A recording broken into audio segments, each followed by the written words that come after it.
Good morning, everyone. My name is Rene Bryan Coronel, and I work with Dr. Arpita on 2D centrosome dynamics and activated T cells over the summer. First, I want to start with some background information on T cells. T cells help defend the organisms from foreign pathogens. By using signaling pathways, they launch an immune response that is meant to kill the targeted cell. For a T cell to get activated, it has to bind to an antigen presenting or tumor cell. This is what we refer to as the target cell. This point of contact that it creates is referred to as the immune synapse. Research has shown that once a T cell gets activated, the centrosome gets directed towards the IS, which is the immunological synapse.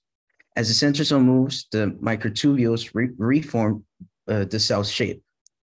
This change helps lipid granules release their contents, which help kill the targeted T cell.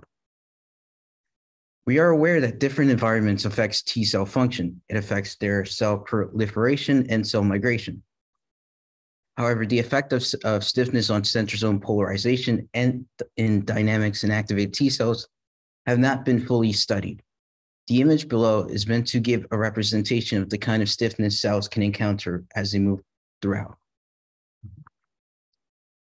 And since we know that different environments can affect cell function, our primary research goal was to figure out how substrate stiffness can influence centrosome dynamics, specifically at the immune synapse. This is an image meant to show background on T cell experiments, and we used T cells that were gathered by mice. On our experiments, we coated the cover slips with CD3 antibodies, which were meant to bind to the co-receptors of the T cell itself. This way, it would mimic the antigen-presenting cell's environment, and it would activate the T cell itself. We can refer back to our previous image. Our primary goal was to test between glass substrate stiffness and hydrogen gel. This is meant to sort of give a representation of where you could find hydrogen gel within the spectrum, which should be roughly between the breast tissue and skeletal muscles, whereas you can clearly see that the plastic and glass stiffness is way above. Essentially, we are comparing soft stiffnesses to very hard stiffnesses just to test out their effect on centrosome dynamics. This image is meant to show what the centrosome highlighted within the fluorescent microscopy looks like.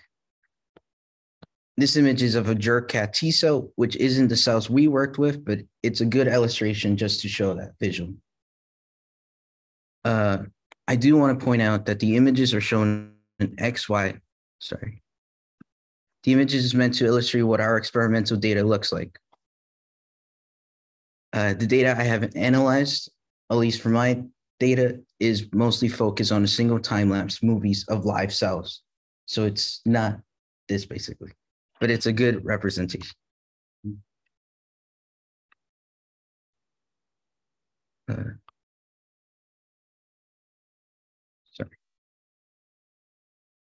The image on the left is meant to show that same T cell expressing EGFP centrin 2. This is a better representation of what the data I used looks like.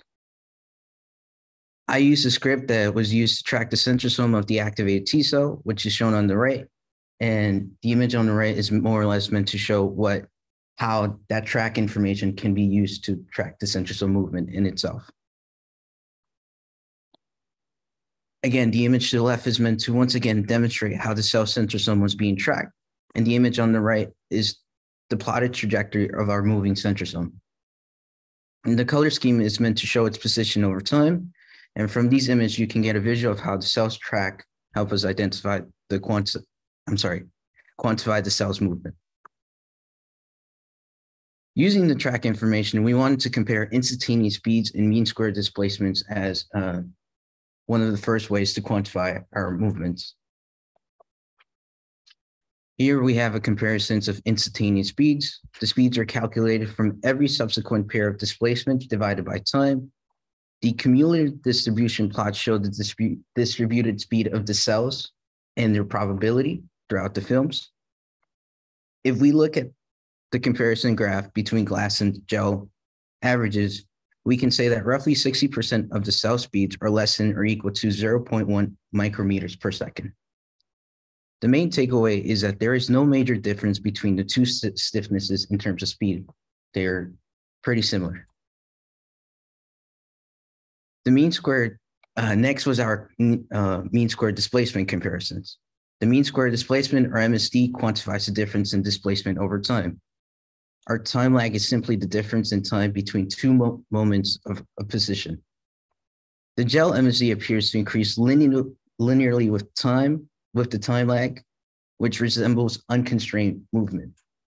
Glass MSD eventually levels off, indicating more constrained motion.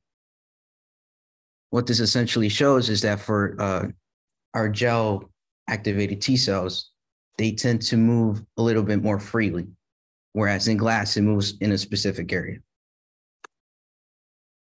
Therefore, these early results indicate that 2D centrosome dynamics are influenced by substrate stiffness.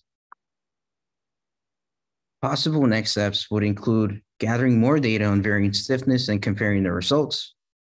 Other steps include inhibiting motor proteins, which help carry out cellular processes. And we would just further quantify and compare characteristics of their centrosome dynamics. And these are just some acknowledgements. I would like to acknowledge Dr. Arpita, Frank, Matthew, and Ashley, who helped me throughout my project. I would also like to thank Madan and Vishudeep for collecting imaging data for centrosome dynamics, and the GradMat team for giving me the opportunity to do this research program. Thank you.